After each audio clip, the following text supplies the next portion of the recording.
Papa straightened the salt and pepper shakers. He slid the butter dish next to them, everything back to its usual spot. "Hey," he said suddenly, nodding at the tidied counter. "Don't forget." Sal looked up. "Forget what?" "Don't forget that you and Poppy have the same initials as Salt and Pepper. S&P. Salt and Pepper. Sal and Poppy. You belong together." Sal frowned. She fiddled with a tangly strand of her hair. "What do you like better? Salt or pepper?" she asked. The light in Papa's eyes clouded. He smiled gently. "No comment," he said. "I see where you're going with this. I love them both the same." Sal frowned again. "Come here, whoever you are," said Papa. He extended his arms once more. This time Sal relented. She collapsed into Papa. They didn't speak, but no words were needed. He kissed her lightly on the top of her head. "I'm going out to the garage," said Papa. "I'm going to try to get a little work done before everyone gets home. I think I'm on the verge of something big, a new project. Want to join me?" Papa was an artist. He made sculptures out of found objects. The garage was his studio. Sal shook her head. "I'm going to protect my room."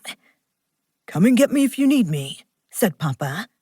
Sal followed Papa to the back screen door and watched him go to the garage. It was still summer, barely, but the dew-drenched mornings were chilly. The cool air made goosebumps on Sal's arms. Mama had taken Poppy for a ride in her stroller, and Sal's brother, Billy, who was 10, was walking Winker, their neighbor Mrs. Metcalf's dog. Mrs. Metcalf had had a hip replacement and was not up to her usual walking routine yet. Billy was getting paid for her services, which he bragged about. "I'm an entrepreneur," he'd say, smiling, counting his money. Sal didn't know what that meant, but she didn't like it when he said it. There was 1 week left of summer vacation. Sal would be starting first grade, which was exciting. If only she didn't have the room-sharing business ruining her life. Sal spun around and headed to her room. Her and Poppy's room. Ugh! On her way back through the kitchen, she picked up the pepper shaker. She turned it in her hand, thinking. She crossed over to the refrigerator, opened the door, and pushed the pepper shaker into the corner, hiding it behind a gallon of milk and a jar of olives that looked like rotten eyeballs.